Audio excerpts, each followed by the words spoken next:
كده الملوخيه قرطفناها كلها وغسلناها ونشفناها على قطعه قماشه. انا بعمل الملوخيه ازاي؟ انا بحطه كده في الكيس، بحط الملوخيه في الكيس وابدا اني اخرطها في الكيس علشان برضو بتبقى انضف ايدي لما ميكونش فيها ملوخيه، او الرخامه يكون فيها ملوخيه ولا الحاجات دي. ازاي؟ هنشوف مع بعض دلوقتي. انا هحط لي الكميه كده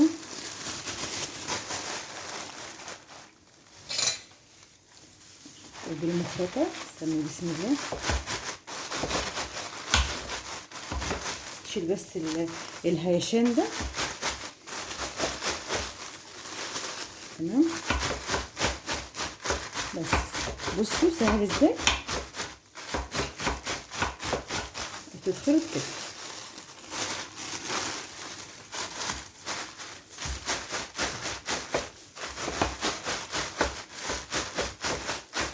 بنفس الطريقه دي كده.